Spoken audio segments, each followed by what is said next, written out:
పర్యటనలో మరణించిన సింగయ్య భార్య చేసిన సంచలన వ్యాఖ్యలు కింద ఇవ్వబడ్డాయి. జగన్ రెంటపాళ్ల పర్యటనలో మృతి చెందిన సింగయ్య భార్య ఇటీవల సంచలన వ్యాఖ్యలు చేశారు. ఆమె ఆరోపణల ప్రకారం ఆమె భర్త సింగయ్య మరణంపై వారికి అనుమానాలున్నాయి. నా భర్తను అంబులెన్స్లో ఎవరో ఏమో చేశారు, అందుకే చనిపోయి ఉంటాడని మాకు అనుమానంగా ఉంది. చిన్న చిన్న గాయాలకే మా ఆయన ఎలా చనిపోతాడు అని సింగయ్య భార్య పేర్కొన్నారు.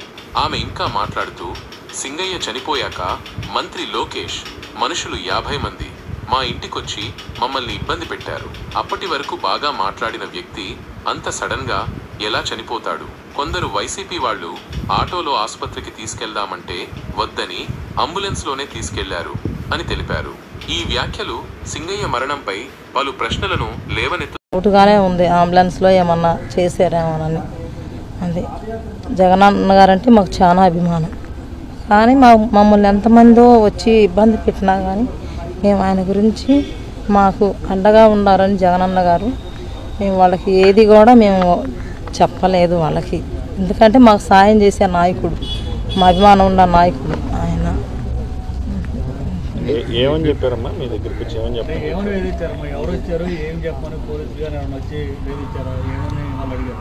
పోలీసులు వచ్చారు, వీడియోనే చూపించారు మాకు వాళ్ళు.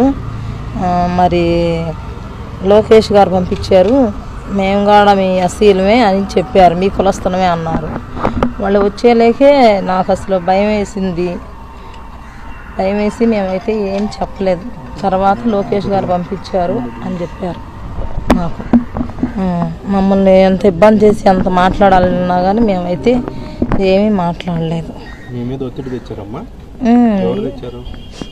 లోకేష్ గారు వాళ్ళే చాలామంది 50 మంది దాకా మా ఇంటికి వచ్చారు.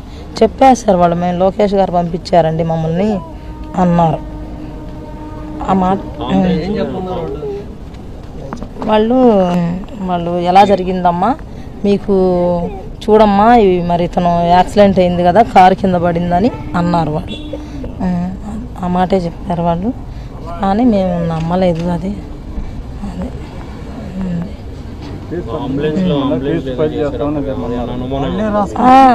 అంబులెన్స్లో మరి బాగానే మాట్లాడాడండి, ఇన్ని మాట్లాడిన ఆయన. మరి చిన్న దెబ్బలే తగిలినాయి చేతికి, ఇక్కడ తప్పనిచ్చి ఎక్కడ దెబ్బ తగలలేదు. మరి ఎక్కడ దెబ్బ తగలినప్పుడు అతను ఎందుకు చనిపోతాడు? చనిపోయే అవకాశం కూడా లేదు ఉంది. మరి ఒక్కరావు దెబ్బకే చనిపోడు, ఏదో అంబులెన్స్లో జరిగిందనే మాకు అనుమానం. మరి జగనన్న గారు మా పార్టీ వాళ్ళు వచ్చి మిమ్మల్ని మేము తీసుకెళ్తాం, మా అతన్ని మా పార్టీ నాయకుడిని మేము తీసుకెళ్తాం మా ఆటోలో అన్నా కానీ వాళ్ళు అసలు ఒప్పుకోలేదంట. అంబులెన్స్ రావాలి, దానిలోనే ఎక్కించుకుంటాము అని చెప్పారు. మరి ఈలోపు ఆలస్యం అయ్యేలేకి ఇదయిందో మరి ఎట్లన్నా కానీ అంబులెన్స్లోనే ఇదయిందండి.